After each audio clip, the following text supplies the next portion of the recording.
출애굽기 24장 1절 말씀.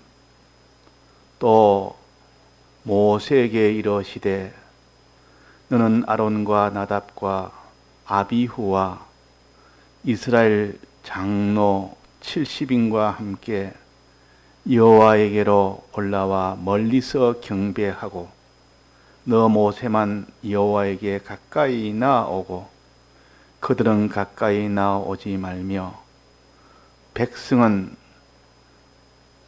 너와 함께 올라오지 말지니라.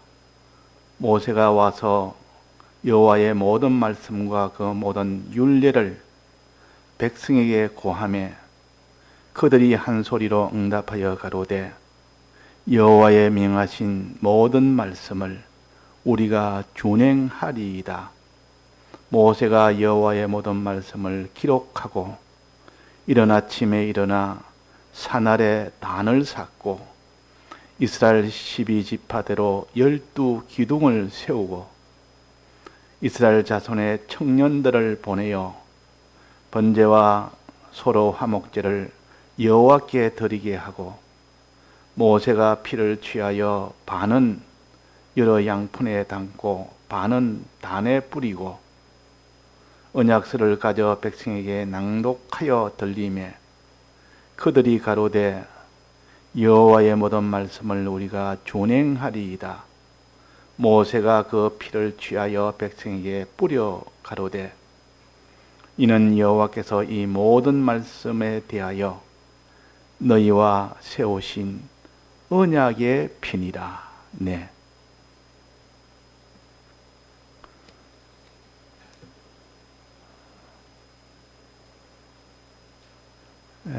오늘 새벽에 정감 말씀은 하나님이 아브라함에게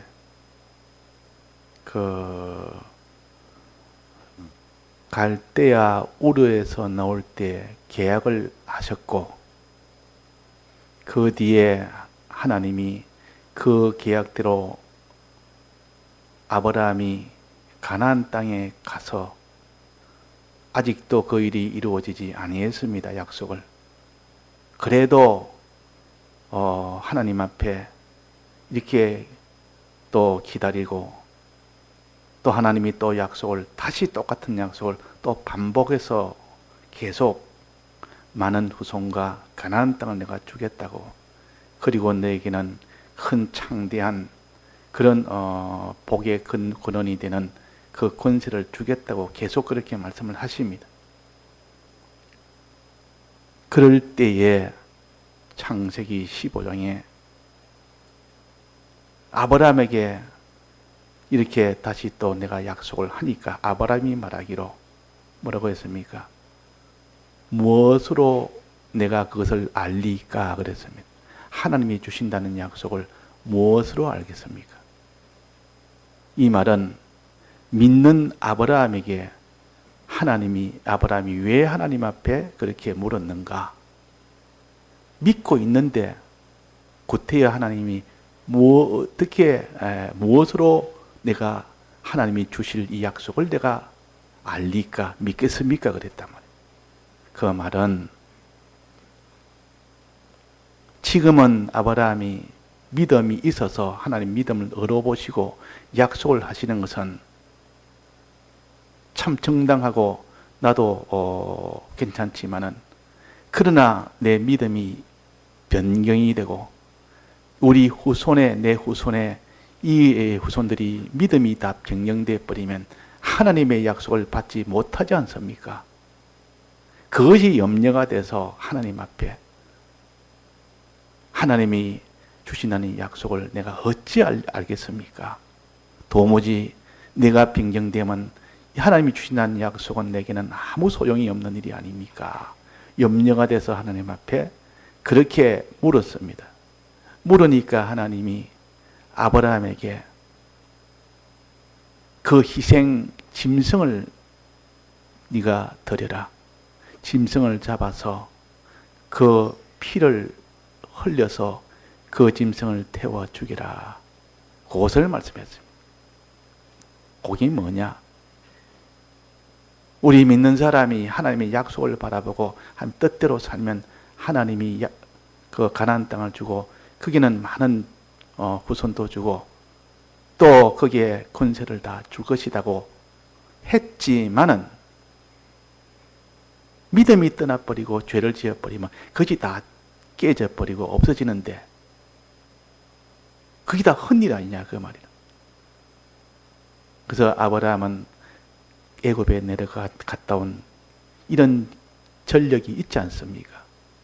자기가 연약한 걸 압니다. 이 믿음이 언제 변경될지도 모르고 내 후손들은 그들이 더 믿음이 더 이렇게 흔들려가지고 믿음이 다 떠날 때 그때는 이 약속이 아무 소용이 없는 일이 되지 않습니까? 그렇게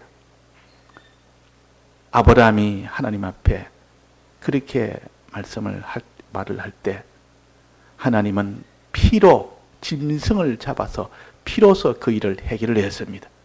피로서. 그 말은 너가 죄를 지어서 믿음을 떠나서 그럴 때는 당연히 너가 이 계약대로 너는 하나님의 약속을 받지를 못한다. 그러나 내가 피를 흘려서 대신 죽어서 그 말이야. 내가 대신 죽어서 너희들을 깨끗하게 만들어서 너희를 어렵게 만들어서라도 너희들이 이 약속을 받을 수 있도록 내가 보완을 하겠다. 그것이 피로 맺은 약속입니다. 그래서 짐승을 잡아서 그쪽에서 벌려놓고 거기서 하나님이 햇불이 그 사이에 지나가서 그를 태웠다. 번제로 들었다 그 말이에요. 그제서야 아브라함이 하나님이요 정말 우리가 다 이렇게 죄로 인하여 이렇게 다 죄인 되었을 때 그때도 이 피의 이 계약으로 인해서 우리가 다 회복이 되고 나음을 받고 복구가 되어서 주님이 약속하신 그 약속대로 받을 수 있도록 해주신 것을 감사합니다. 그렇게 된 겁니다. 그럴 때 하나님이 아브라함에게 앞날을 보여줍니다.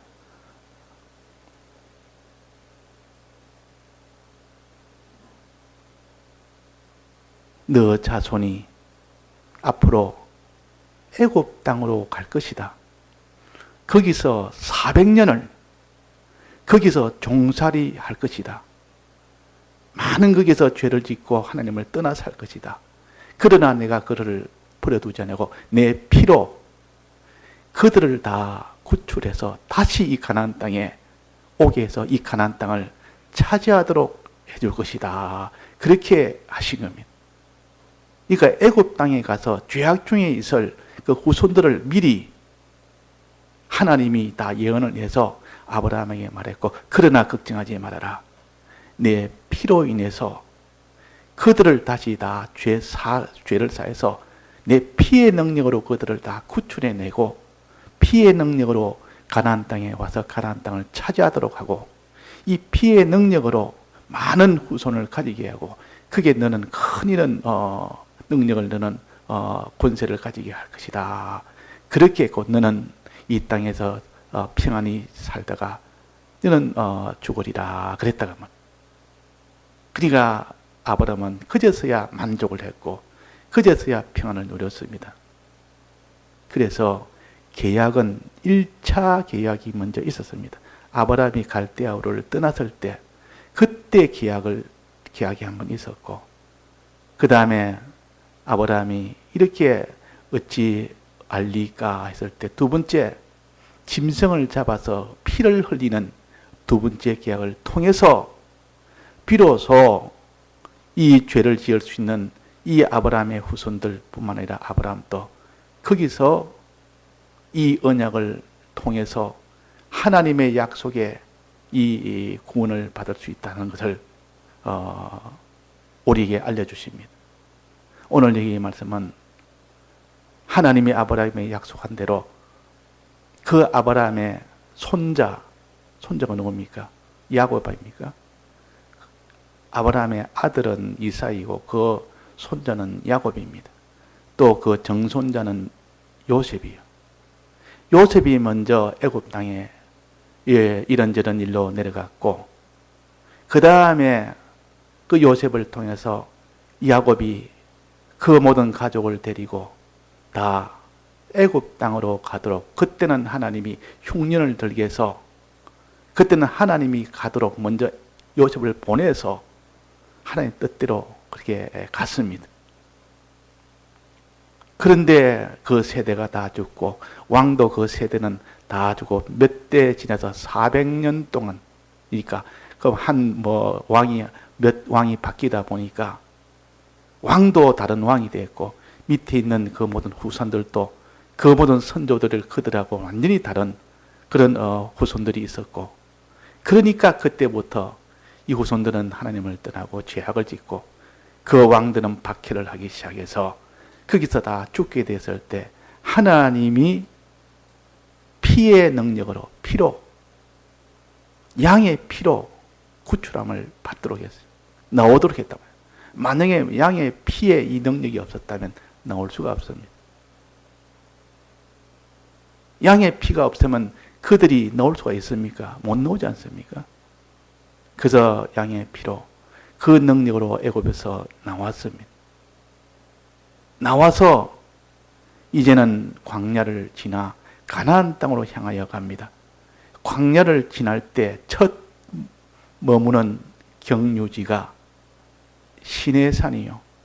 하나님이 시내산에 멈춰라, 여기에 머물러라 그랬다면, 그래서 시내산에서 거기서 머뭅니다. 거기서 한 1년가량 머무면서 한 일이, 첫 번째는 내가 너희에게 가나안 땅에 들어가기 전에 들어가서 너희들이 영원토록 지켜야 될, 그 땅에서 지켜야 될 내가 율법을 내가 주겠다. 이전에는 율법은 양심으로 그냥 알도록, 누구나 알도록 그냥 그렇게 했지만 체계적으로, 구체적으로 그렇게 하지는 않았습니다. 근데 모세에게는 이제 내가 율법을 내가 줄 테니까 하고, 모세야, 너는 이 산 위로 제일 꼭대기로 올라오라. 내가 꼭대기인데 가까이 올라오라. 그러나 그 백성은 아무도 올라오면 안 된다. 그들이, 백성이 올라오면 그들은 바로 그 자리에서 적사해버린다. 바로 죽는다. 그들은 거룩하지 못해서 다 죽으니까. 그래서 백성은 일체 못 오도록 거기에다가 얼마나 이 경계를 해놨는지 모르고 이렇게 올라오면, 짐승이라도 올라오면 다 죽게 됩니다. 그때 제사장과 장로들은 좀 더 가까이 올 수 있도록, 그러나 그 위에까지는 못 오도록, 그래가지고 이 모세가 율법을 받으러 꼭대기 가서 40일 동안 거기에 거하다가 율법을 받았습니다. 계명을 받았습니다. 말씀을 받았습니다. 받아가지고 이제 내려오는 겁니다. 여기에 보니까 1절에 보면 모세에게 이르시되 너는 아론과 나답과 아비와 이 제사장들과 또 이스라엘 장로 70인과 이들이 올라왔는데, 이들은 중간에 꼭대기까지는 못 올라오고 중간쯤 올라오게 했고, 그러나 백성들은 아예 그 산 위에 올라오지 못하도록 했습니다. 그때 어떤 누가 올라가다가 그래서 바로 즉사를 해버려요. 하나님은 이렇게 거룩하신 분이고 깨끗하신 분인데, 이 죄 많은 인생들이, 그들이, 이스라엘 백성들이 하나님을, 그 거룩을 범하는 그런 일이 되지 않도록 한 겁니다. 그래서 이제는 모세가 그 계명과 십계명과 모든 율법을 받아서 내려오는 겁니다. 이것이 23장까지입니다. 23장까지는 십계명과 율법을 다 받아 완료했고, 이제 24장부터 다 완료한 것을 가지고 내려와서, 다 받은 건 내려와서 어떻게 합니까? 5절에 보니까, 3절에 보면 모세가 와서 여호와의 모든 말씀과 모든 율법을 백성에게 고합니다. 선포를 한다 그러면 하나님이 백성에게 다 알려라.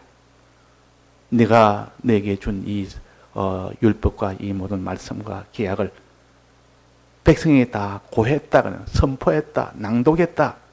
다 낭독을 하고 그들이 한 목소리로 응답하여 가로되 여호와의 명하신 모든 말씀을 우리가 준행하리이다 하고 약속을 했습니다. 하나님은 선포해서 지키라. 지키면 너희들에게 이게 이렇게 복을 주고 그러나 어기면 너희들의 사망이 된다고 이렇게 율법을 선포를 했고 알렸다 그 말이에요. 그럴 때 이스라엘 백성들이 하나같이 다 한 목소리로 모든 말씀을 우리가 준행하리이다. 계약이 된 겁니다. 이게 계약입니다. 계약. 하나님은 요 율법을 지키면 너에게 하늘나라도 즉 가나안 땅도 주고 또 너에게 이런 많은 후사도 주고 많은 권세도 주겠다고 약속을 하면서 지키라 그랬어요. 그러니까 이 응답을 하면서 우리가 하나님의 명하신 모든 말씀을 우리가 준행하겠습니다. 이게 계약은 양 상방이 서로가 성당을 했을 때 그게 계약이 성립이 됩니다. 계약을 한 사람이 한쪽에서 나는 안 하겠습니다 라면 계약은 성립이 안 되는 겁니다. 무슨 계약이든 뭐든 조그마한 물건 하나 사는 것도 뭐 집을 거래하는 것도 그렇고 상방이 딱 들어가 나는 이렇게 하겠습니다. 그럼 그거 주십시오. 나는 이렇게 돈을 줄 테니 그거 주십시오. 나는 물건 주니까 내게는 돈을 주십시오. 이렇게 해서 이렇게 된다. 그래가지고 상방이 딱 서로가 동의하기인데 약속을 한 겁니다. 우리가 준행하리이다. 준행해서 하나님의 약속을 받기를 원합니다. 그랬다고. 그래서 모세가 여호와의 모든 말씀을 기록하라는 대로 기록도 다 했습니다. 말로만 아니라 기록까지 다 했습니다. 기록까지 다 했고 그러고 난 때 또 뭐였습니까? 아침에 일어나 산아래 단을 샀고 이스라엘 12지파대로 12기둥을 세웠다 그랬습니다. 이게 바로 계약서입니다. 계약서. 계약서를 작성을 한 겁니다. 말로서 구두로서 먼저 좋습니다. 제가 준행하리이다. 너는 이거 다 지키라. 나는 준행하리이다. 이 서로가 이것이 계약인데 근데 이것을 기록을 합니다. 기록을 다 합니다. 기록 다 해라. 기록하고 또 그것을 단을 쌓고 12기둥을 세우고 증표로 세우고 우리가 지키리라. 세월이 지나도 그때 안 했다고 누가 아무도 하지 못할 만큼 이 징표를 다 세워가지고 그렇게 계약을 하는 겁니다. 그렇게 계약을 합니다. 그 무슨 이 거래를 할 때, 집 같은 거래할 때 성금을 내는 것과 같습니다. 성금을 낸단 말은 서로가 약주해서 내가 사겠습니다. 며칠 돈을 주겠습니다. 이것 가지고 안 된다. 성금을 내가지고 뭔가 눈에 보이는 약주를 하자. 그래가지고 성금을 내서 사겠다는 표시입니다. 자, 이서 12기둥을 세우고 단을 쌓는 얘기다. 이 계약을 우리가 표시를 하는 겁니다.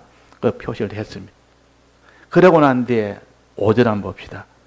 이스라엘 자손의 청년들을 보내어 번제와 소로 화목제를 여호와께 드리게 하고 번제와 화목제를 여호와께 드리게 하고 번제와 화목제는 무슨 제사입니까? 짐승을 잡아 하나님께 드리는 이것이 제사입니다. 제사. 번제와 소로 화목제를 지내는 번제와 소로. 그러니까 이 짐승 제사를 드리게 합니다. 이 짐승 제사는 반드시 죽여야 됩니다. 짐승은 죽입니다. 짐승을 일단 데려가면 무조건 죽입니다. 죽일 때 그 생명을 사랑해야 되니까 단숨에 죽이도록 한답니다. 이스라엘 백성, 그런 유대인들은 단숨에 죽도록 그 죽을 때 천천히 죽으면 고통이 되니까. 그러나 예수님은 오랫동안 피 흘려 죽으셨죠. 십자가에 매달려 오랫동안 피 흘려 죽으셨죠. 이 예수님을 가르치는데 그래서 짐승을 대서 죽여서 그 다음에 피를 취하여 피는 생명을 가르칩니다. 피 흘렸다면 생명이 떠났다 그 말이에요. 피 흘렸다면 죽였다 그 말, 죽었다 그 말이에요. 피를 취하여 죽여서 그 말이에요. 반은 여러 양푼에 담고 그 피의 반은 단에 뿌립니다. 그 제단에 뿌립니다. 반은 양푼에 딱 담아서 어떻게 하고 있습니까? 7절에 보면 언약서를 가져 백성에 낭독하여 들리되, 내가 율법서를 낭독하여 했지 않습니까? 들리되 여호와의 모든 말씀을 우리가 준행하리이다 하면서 모세가 그 피를 취하여 백성에게 뿌려 가로되, 그 남은 그 반은 양푼에 담아가지고 그걸 백성에게 다 뿌립니다. 백성에게 다 뿌려 가로되, 여호와께서 이 모든 말씀에 대하여 너희와 세우신 언약의 피니라 그랬습니다. 이 언약. 자, 첫 번째 언약은 말씀을 가지고 세워서 언약을 맺었습니다. 12기둥도 세우고 단도 쌓고 이래가지고 준행하리이다. 너는 지키라. 예, 나는 준행합니다. 하면서 이 처음에 이 계약을 했고, 두 번째는 이제는 짐승을 잡아서 피를 가지고 그 피를 단에 뿌리고 피를 백성에 뿌리고 이 약조를 한, 이 계약을 또 한 겁니다. 이 두 번째 계약이 이게 피의 계약이요. 첫 번째 계약은 피가 아니고 말씀으로만 한 계약입니다. 그래서 첫 번째 계약은 말씀으로 한 계약이요. 율법으로 한 계약이고, 두 번째 한 계약은 피를 흘려서, 짐승의 피를 흘려서 그 흘린 피의 언약입니다. 여기는 언약의 피라. 피로 맺어진 언약이라. 피로 맺어진, 피로 세운 언약이라. 자, 첫 번째 언약은 말씀으로, 율법으로 세운 언약이고, 두 번째 언약은 피로 세운 언약입니다. 처음에 계약은 율법 1차 언약이라 그러고, 두 번째는 2차 언약이라 그러고, 첫 번째는 말씀의 언약이요, 두 번째는 피의 언약이요. 자, 피의 언약은 왜 필요합니까? 그냥 말씀의 언약만 하면 되는데 피의 언약이 왜 필요합니까? 피의 언약이 아브라함 때도 그냥 갈대아 우르에서 나와서 네가 가나안 땅에 가면 준다. 그 약속만 하면 되는데, 그대의 아브라함이 어떻게 하나님이 이 약속을 지킬 줄을 어떻게 알리까 했을 때, 피를 가지고, 짐승을 잡아서 피를 가지고 이 약속을 했습니다. 그럴 때 아브라함이 만족했다. 이 피의 언약은 뭐라 했습니까? 왜 그랬습니까? 말씀의 언약을 지키지 못하고 그게 믿지도 안 하고 행치도 안 하고 죄를 지음으로 인하여 그 처음에 그 계약이 완전히 파괴됐을 때, 그러면 다시는 그는 약속을 받을 수 없는 그런 사람이 됐지만도 받을 수 있도록 두 번째 피의 계약을 맺음으로 인하여 죄인에게도 다시 이 모든 약속을 받을 수 있는 그 길을 열어준 겁니다. 만약에 피의 두 번째 계약이 없다면 하나님의 약속을 말씀의 약속을 받았지만 그 말씀을 내가 어기버리면 그냥 끝입니다. 그냥. 에덴 동산에서 하나님이 1차 약속을 맺었지만은 그 약속을 지킬 때는 하나님의 복을 받았지만 그 말씀의 약속을 어겨버리니까 어떻게 바로 에덴 동산에서 쫓겨났습니다. 바로 사망이 됐고 바로 쫓겨났습니다. 그때 만약에 그때 양의 피로 이 약속이 없었다면 영원히 길이 없네요. 다시는 하나님의 이 약속의 은혜 속에 들어가는 길이 없었지만 하나님이 바로 그를 긍휼히 여겨서 그 아담과 하와에게 가죽 옷을 입혔다 그랬습니다. 가죽 옷. 가죽이란 말은 짐승의 가죽 옷. 짐승을 죽여야 되는데 죽여야 가죽을 벗길까 아닙니까? 짐승을 죽여서 그 피로 그 계약을 맺은 겁니다. 그래서 에덴 동산에 쫓겨난 그 후손들이 다시 하나님의 이 약속을 받을 수 있는 이 길이 생겼기 때문에 우리는 그 후손들은 다 이 피의 언약을 믿는 겁니다. 피의 언약. 피의 언약을 믿지 않았다면 말씀의 언약에서 실패가 됐기 때문에 더 이상 길이 없는 사람이 어떻게 되겠습니까? 그래서 피의 언약은 우리에게는 타락한 우리에게, 죄인된 우리에게는 바로 살아나는 이런 생명줄과 같은 언약입니다. 생명줄과 같은 언약이라. 이 언약이 없다면 우리는 그냥 이 정죄를 받아서 영원히 사망이 되는 이 약속대로 사망이 되는 사망밖에 없습니다. 그래서 양푼이에 담아서 반은 단에 뿌리고 반은 이스라엘 백성에게 뿌립니다. 이스라엘 백성에게 뿌려서 약조를 하는 겁니다. 하나님에게도 뿌리고 또 이스라엘 백성에게도 뿌리고 우리가 서로 피로 서로 변론하자. 피로 맺어진 계약입니다. 피로 맺어진 계약. 이것은 우리에게 죄인이 이제는 죄에서 벗어날 수 있는 이 계약이요. 의가 없는 자에게 이제는 의를 가질 수 있게 하는 계약이요. 하나님과의 원수된 자가 하나님과 화친될 수 있는 이 계약이요. 또 소망이 없는 절망 속에 있는 자가 소망을 가질 수 있도록 해주는 그런 계약이라. 그러니까 이 예수님의 계약은, 피의 계약은 죽으심으로, 고난받고 죽으심으로 맺어진 계약이다 하는 것을 우리가 알아야 됩니다. 피란 말은 생명을 가르치고 피 흘린다는 말은 죽음을 가르칩니다. 죽음이라는 것은 반드시 고난이 먼저 있고 그 다음에 죽음이 옵니다. 예수님도 창에 찔리고 또 못에 박히고 또 거기서 많은 채찍과 온갖 이런 고난과 모든 멸시와 천대 다 받는 고난에다가 마지막 죽음이라는 것이 합쳐진 것이 이게 바로 피의 역사입니다. 피입니다. 피로 맺어진 언약이라 이 말은 고난과 죽음에 이것을 받으면서 우리를 구출하신 이 언약이 피의 언약이요. 피의 언약. 이 피의 언약이 얼마나 감사한지 우리는 이 피의 언약을 버리면 안 됩니다. 주님이 우리 위하여 그 모든 희생의 제물이 되어서 그 양을 잡아서 죽입니다. 양을 잡아 죽일 때. 예수님이 십자가 못 박힐 때 거기서 싸웠습니까? 저항을 했습니까? 어떻게 했습니까? 예수님 십자가에 못 박힐 때에 저항을 안 했습니다. 그대로 순순하게 따라가서 아무런 저항은 없죠. 오히려 그들 십자가에 못 박는 그들을 위해서 기도나 하고 그랬지.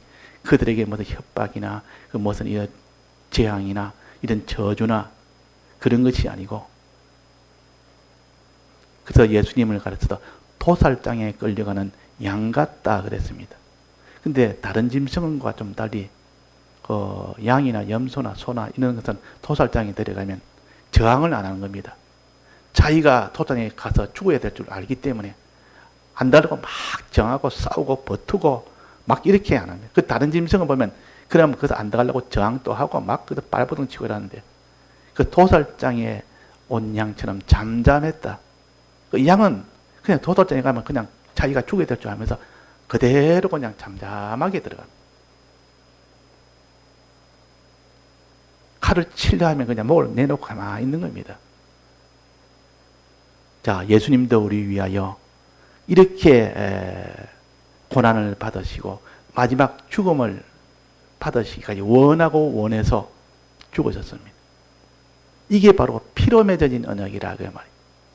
이런 희생에 이것이 없다면 우리는 1차 계약에서 낙오가 돼서 실패가 돼서 다시는 하나님의 약속을 받지 못하는 사망의 약속만 있는 그런 우리는 저주받을 자지만 이 피의 언약으로 인해서 우리는 이제는 다시 죄인이라도 이제는 회복이 돼서 이제 하나님의 이 약속을 받을 수 있는 이 사람이 된 겁니다. 그래서 오늘 찬송처럼 주의 보혈 능력이 있도다. 주의 피 믿어. 주의 보혈이 영원히 죽을 죽음도 다 해결해 주시고 천국 들어가지 못하는 자에게 다시 천국에 들어가게 해주시고 에덴 동산에 있던 자가 다시 에덴 동산으로 들어간 다음에 쫓겨난 자가 또 그 나라에 하나님의 아들로 세워주시고 아들에서 박탈된 것을 다시 하나님의 아들로서 다시 회복시켜 주시고 그날의 모든 만물 위에 서게 그 지위로 다시 복구해 주시고 아담이 만물 위에 있었지 않습니까? 원래는 그걸 다시 복구해 주시고 또 거기서 다스리는 그 권세를 줘서 그 모든 민족을 다스릴 수 있는 만물을 다스리는 이런 것들 다 회복을 하나님의 약속대로 이걸 주신다 그 말이에요. 이것이 피로 맺어진 언약이요. 만약에 피의 언약이었고 처음에 율법으로 맺어진 언약만 됐다면 다 율법으로 인하여 어겼기 때문에 다 죄인만 돼서 다 그 율법의 약속대로 사망만 받는 겁니다. 사망에서 벗어날 자가 한 사람도 없습니다. 한 사람도 없다고. 그래서 오늘 저녁에는 오늘 아침처럼 아브라함에게 하나님이 1차 약속을 해서 그 1차 약속에서 다 실패가 될 때 짐승을 잡아서 희생제로 해서 이제 2차 약속으로 이제는 다시 살아날 수 있는, 사람이 한번 죄를 지어내면 기회가 없지 않습니까? 이 세상에서는 죄 지으면 기회가 없습니다. 살인죄를 자기가 지었습니다. 내가 다음부터 내가 죄를 안 지을 테니까 요번에 넘어갑시다. 이게 안 되는 겁니다. 세상죄도 그러는데 하나님의 모든 율법을 어긴 이 죄는 영원한 죄값을 받아야 됩니다. 이것을 예수님이 대신 우리를 사랑해서 하나님이 사람의 몸을 입고 오셔서 대신 죽으신 이 피입니다. 이 죽으심이요. 고난과 피라. 그 많은 고난을, 그 많은 죽으심을 홀로 당하시고 원하고 원해서 우리를 살리기 위해서, 그래서 언약의 이 피를 우리가 놓지 맙시다. 이걸 믿어야 돼요. 요거를 마음에 믿는 것을, 우리가 이것을 마음에 믿을 때 마음의 할례를 받는다 그럽니다. 내가 그대로 행할 때, 이제는 믿고 행할 때 그것을 몸으로 할례를 받는다 그럽니다. 우리가 이것을 믿읍시다. 믿고 행합시다. 그러면 그 효력이, 피의 효력이 우리한테 와서 죽은 자가 살아납니다. 의가 없는 자가 이제는 의를 가져서 하늘나라 가게 되고, 하늘나라 가서 모든 하나님의 후사가 되는 이 능력과 이 역사가 일어나고, 이 땅에서는 하나님의 복으로, 모든 평안으로, 이 땅의 모든 부요와 영광으로 해서 이 땅의 것을 통해서 영원한 것을 보여준다. 알도록 믿도록 해주기 위해서. 그래서 우리 믿음이었고 둔한 우리가 눈에 보이는 육체를 보고 우리가 신령한 그 세계를 다 더 믿으라고. 그래서 이 기독자들이 이 땅에서 하늘나라가 아닌 이 땅에서 부유한, 이 땅에서 평안, 이 땅에서 하나님의 능력의 역사, 이것을 보지 못한 사람은 하늘나라 절대 못 믿습니다. 이걸 경험하지 못하면 믿을 수가 없습니다. 근데 하나님이 이 땅에서 내가 너와 함께해서 다 보여주겠다. 그 하나님 믿음으로 살 때 하나님이 권능으로 역사해서 그 사람이 다른 사람은 몰라도 자기한테는 하나님이 확실히 보여줍니다. 이 믿음을 통해서 또 성경의 말씀을 통해서 자기가 이 주님의 피의 언약을 믿지 누가 믿겠습니까? 하나님이 자기 현실에서 경험으로 하나님 이 능력을 보여주지 않으면 아무도 믿을 자가 없습니다. 또 성경의 말씀을 우리가 이렇게 깨달아 나가지 아니하고는 아무도 믿을 자가 없습니다. 그 성경을 깨닫는 것이 중요하고 그대로 살아서 경험하는 것이 또 중요합니다. 이 두 가지가 다 될 때 비로소 그 사람이 주님의 이 피의 언약을 믿게 됩니다. 마음으로 할례를 받아라. 마음으로 주님의 대속을 믿어라. 주님이 어떻게 고난받으시고 어떻게 죽으셨는지 이 대속을 믿고 1차 계약도 믿고 2차 계약을 믿어라. 또 몸으로 할례를 받아라.